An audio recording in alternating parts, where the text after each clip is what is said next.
Actes des Apôtres, chapitre 2. Le jour de la Pentecôte, ils étaient tous ensemble dans le même lieu. Tout à coup, il vint du ciel un bruit comme celui d'un vent impétueux, et il remplit toute la maison où ils étaient assis. Des langues, semblables à des langues de feu, leur apparurent, séparées les unes des autres, et se posèrent sur chacun d'eux. Et ils furent tous remplis du Saint-Esprit, et se mirent à parler en d'autres langues, selon que l'Esprit leur donnait de s'exprimer. Or, il y avait en ces jours à Jérusalem des Juifs, hommes pieux, de toutes les nations qui sont sous le ciel. Au bruit qui eut lieu, la multitude accourut, et elle fut confondue parce que chacun les entendait parler dans sa propre langue. Ils étaient tous dans l'étonnement et la surprise, et ils se disaient les uns aux autres, « Voici ces gens qui parlent, ne sont-ils pas tous galiléens? Et comment les entendons-nous dans notre propre langue, à chacun dans notre langue maternelle?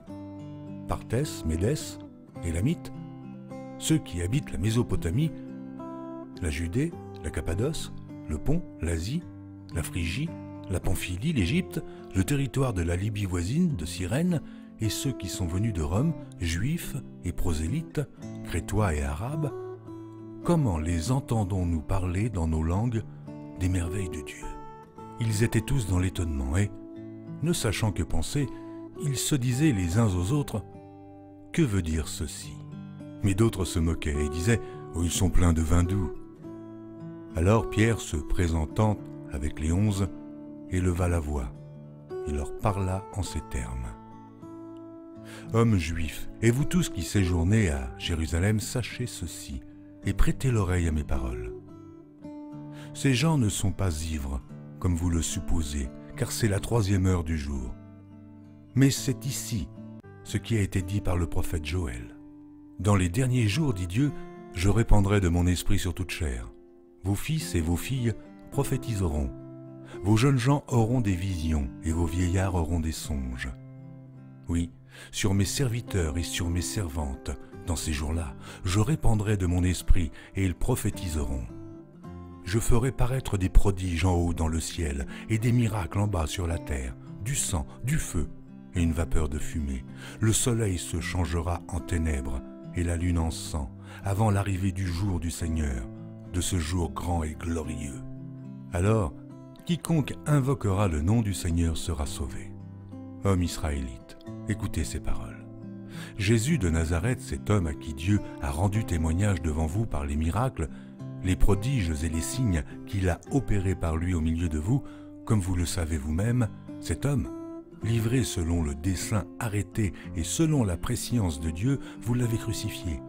Vous l'avez fait mourir par la main des impies. Dieu l'a ressuscité en le délivrant des liens de la mort, parce qu'il n'était pas possible qu'il fût retenu par elle. Car David dit de lui, « Je voyais constamment le Seigneur devant moi, parce qu'il est à ma droite, afin que je ne sois point ébranlé. Aussi, mon cœur est dans la joie, et ma langue dans l'allégresse, et même ma chair reposera avec espérance, car tu n'abandonneras pas mon âme dans le séjour des morts, et tu ne permettras pas que ton sein voie la corruption. Tu m'as fait connaître les sentiers de la vie, tu me rempliras de joie par ta présence. Homme frère, qu'il me soit permis de vous dire librement au sujet du patriarche David qu'il est mort, qu'il a été enseveli et que son sépulcre existe encore aujourd'hui parmi nous.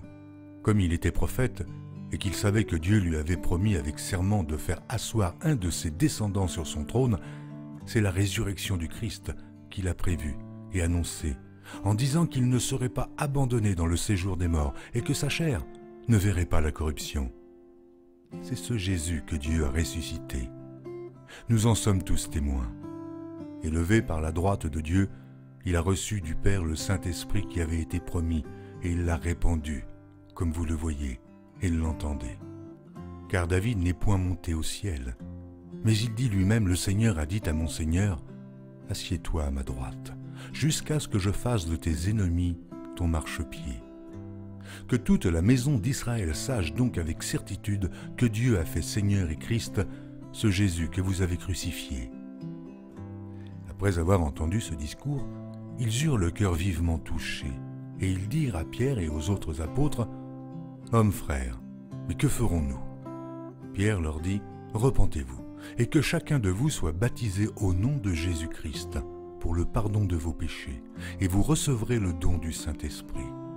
Car la promesse est pour vous, pour vos enfants, et pour tous ceux qui sont au loin, en aussi grand nombre que le Seigneur notre Dieu les appellera. » Et, par plusieurs autres paroles, il les conjurait et les exhortait, disant « Sauvez-vous de cette génération perverse. » Ceux qui acceptèrent sa parole furent baptisés, et, en ce jour-là, le nombre des disciples s'augmenta d'environ 3000 âmes. Ils persévéraient dans l'enseignement des apôtres, dans la communion fraternelle, dans la fraction du pain et dans les prières. La crainte s'empara de chacun, et il se faisait beaucoup de prodiges et de miracles par les apôtres. Tous ceux qui croyaient étaient dans le même lieu, et ils avaient tout en commun. Ils vendaient leurs propriétés et leurs biens, et ils en partageaient le produit entre tous, selon les besoins de chacun. Ils étaient chaque jour tous ensemble, assidus au temple, ils rompaient le pain dans les maisons, et prenaient leur nourriture avec joie et simplicité de cœur, louant Dieu et trouvant grâce auprès de tout le peuple. Et le Seigneur ajoutait chaque jour à l'Église ceux qui étaient sauvés.